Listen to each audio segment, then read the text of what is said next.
ਇਹਦੇ ਚ ਖੰਡ ਹੈ ਜੀ। ਇਹਨਾਂ ਪਿੰਡ ਅਸੀਂ ਹਾਲੀਵੁੱਡ ਤਾਂ ਜਾ ਨਹੀਂ ਸਕਦੇ, ਸਾਡੇ ਕੋਲ ਇੰਨੇ ਪੈਸੇ। ਇਹਨਾਂ ਨੇ ਆਪਣੇ ਪਿੰਡ ਦੀ ਸ਼ੂਟਿੰਗ ਕੀਤੀ, ਉਹਦਾ ਨਾਂ ਰੱਖਿਆ ਸੀ ਖੰਡਵੁੱਡ, ਕਿਉਂਕਿ ਸਾਰੇ ਪਿੰਡ ਦੇ ਕਰੈਕਟਰ, ਚਾਚੀਆਂ ਤਾਈਆਂ ਰੀਅਲ। ਇਸ ਫਿਲਮ 'ਚ ਤੁਹਾਨੂੰ ਪੂਰੇ ਜਿਹੜੇ ਵੀ ਕੋਈ ਓਰੀਜਨਲ ਕਿਰਦਾਰ ਮਿਲੂਗਾ, ਉਹ ਨਾ ਤਾਂ ਥੀਏਟਰ ਆਰਟਿਸਟ ਹੈ, ਨਾ ਬੰਬੇ ਤੋਂ ਹੈ, ਉਹ ਸਾਡੇ ਪਿੰਡ ਦਾ ਬਜ਼ੁਰਗ ਹੀ ਹੋਊਗਾ। ਐਡੇ ਬੱਚੇ ਤੋਂ ਲੈ ਕੇ ਐਡੇ ਬੰਦੇ ਤੱਕ ਅਸੀਂ ਰਾਤ ਨੂੰ ਬੈਠਦੇ ਸੀ ਉਹਨਾਂ ਨਾਲ 2-2 3-3 ਘੰਟੇ ਉਹਨਾਂ ਨਾਲ। ਜਿੱਦਾਂ ਕੈਮਰੇ ਮੂਹਰੇ ਤੁਰਨ ਲਈ ਕਿਸੇ ਨੂੰ ਕਹਿਣਾ ਵੀ ਚਾਚਾ ਇੱਧਰੋਂ ਤੁਰ ਕੇ ਆਈ, ਉਹਨੇ ਕਹਿਣਾ ਵੀ ਯਾਰ ਇੰਨੇ ਬੰਦਿਆਂ ਸਾਹਮਣੇ ਹੁਣ ਮੈਂ ਤੁਰੂੰਗਾ ਯਾਰ, ਹੈ ਨਹੀਂ, ਉਹ ਥਿੜਕ ਜਾਣਾ ਹੈ ਨਾ, ਨਹੀਂ ਮੈਂ ਫਿਰ ਉਹਨੂੰ ਮਨਾ ਕੇ ਲਾਉਣਾ, ਨਹੀਂ ਕੁਛ ਨਹੀਂ ਤਾਂ ਕੈਮਰੇ ਕੋਲ ਤਾਂ ਲੰਘ ਜਾ। ਸੋ ਇਸ ਫਿਲਮ 'ਚ ਬਹੁਤੇ ਕਿਰਦਾਰ ਪਿੰਡ ਦੇ ਹੀ ਆ, ਸਾਡੇ ਆਪਣੇ ਪਿੰਡ ਦੇ ਹੀ।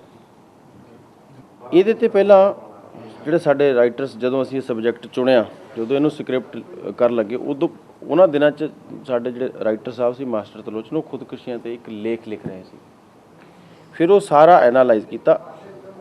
ਉਹਨਾਂ ਪਰਿਵਾਰਾਂ ਲਈ ਅਸੀਂ ਹੁਣ ਤੱਕ ਤਾਂ ਕੁਝ ਨਹੀਂ ਕੀਤਾ, ਬਟ ਇਨ ਫਿਊਚਰ ਸਾਨੂੰ ਲੱਗਦਾ ਕਿ ਜੇ ਸਾਡੀ ਫਿਲਮ ਕੋਈ ਸਕਸੈਸ ਪ੍ਰਾਪਤ ਕਰਦੀ ਹੈ ਤਾਂ ਜਿੰਨੇ ਜੋਗੇ ਅਸੀਂ ਜ਼ਰੂਰ ਮਦਦ ਕਰਾਂਗੇ। ਅਸੀਂ ਟੋਰਾਂਟੋ ਵੀ ਅਨਾਊਂਸ ਕਰਕੇ ਆਏ ਹਾਂ, ਤੁਹਾਡੇ ਸਾਹਮਣੇ ਵੀ ਕਰਦੇ ਹਾਂ।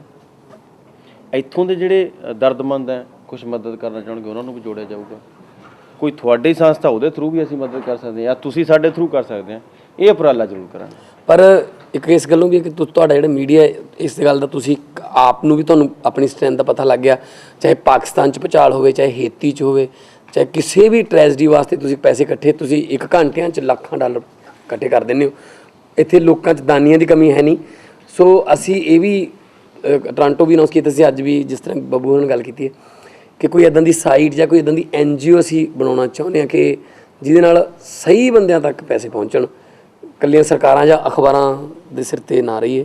ਸੋ ਅਸੀਂ ਕੋਸ਼ਿਸ਼ ਕਰ ਰਹੇ ਹਾਂ, ਤੁਸੀਂ ਸਾਨੂੰ ਸੁਜੈਸਟ ਕਰਦੇ ਹੋ, ਸਾਨੂੰ ਇਹਦੇ ਬਾਰੇ ਪਤਾ ਨਹੀਂ ਕਿ ਅਸੀਂ ਕਿਵੇਂ ਕਰ ਸਕਦੇ ਹਾਂ। ਅਸੀਂ ਉਹਦੇ ਵਾਸਤੇ ਆਪਣੇ ਨਾਮ ਅਤੇ ਆਪਣੇ ਚਿਹਰੇ ਵੀ ਦੇਣ ਨੂੰ ਤਿਆਰ।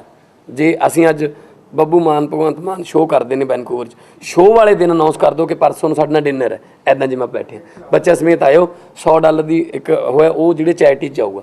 ਤਾਂ ਮੈਨੂੰ ਨਹੀਂ ਲੱਗਦਾ ਕੋਈ ਉਸ $100 ਨੂੰ ਖਰਚਣ 'ਚ ਕੋਈ ਗੁਰੇਜ਼ ਕਰੂਗਾ। ਅਤੇ ਨਾਲ ਉਹਨਾਂ ਨੂੰ ਇੱਕ ਉਹਨਾਂ ਦੇ ਬੱਚਿਆਂ ਨੂੰ ਸਾਡੇ ਨਾਲ ਫੋਟੋਗ੍ਰਾਫ ਜਾਂ ਆਟੋਗ੍ਰਾਫ ਲੈਣ ਦਾ ਮੌਕਾ ਮਿਲੇ। ਪਰ ਨਾਲ ਉਹ ਹੈ ਵੀ ਅਸੀਂ ਪੱਕੇ 'ਚ ਕੰਮ ਕਰੀਏ, ਸਾਥੋਂ ਡਰਾਫਟ ਇੱਥੋਂ ਜਾਵੇ, ਸਾਰਾ ਉੱਥੇ ਸਾਡੇ ਪੱਕੇ ਹਿਸਾਬ ਕਿਤਾਬ ਹੋਵੇ, ਵੈਬਸਾਈਟ ਹੋਵੇ, ਜਿਹੜੇ ਬੰਦੇ ਨੇ $100 ਪਾਇਆ ਉਹਨੂੰ ਆਪਦਾ ਪਾਰਟ ਸਮਝੇ ਉਸ ਸੰਸਥਾ ਦਾ, ਉਹਨੂੰ ਪਤਾ ਲੱਗੇ ਅੱਜ ਪੈਸੇ ਕਿੱਥੇ ਲੱਗੇ ਨੇ, ਅੱਜ ਕਿੱਧਰ ਜਾ ਰਹੇ। ਸੋ ਜਿਹੜੀਆਂ NGO ਵੀ ਨੇ, ਉਹਨਾਂ ਦੇ ਵਿੱਚ ਵੀ ਹੁਣ ਤਾਂ ਮਿਲਾਵਟ ਹੋ ਗਈ। ਸੋ ਅਸੀਂ ਚਾਹੁੰਦੇ ਹਾਂ ਕਿ ਇਹਦੇ ਵਿੱਚ ਵੀ ਥੋੜ੍ਹਾ ਜਿਹਾ ਖਾਲਸਪਨ ਜੇ ਲਿਆ ਹੋ ਸਕੇ ਤਾਂ।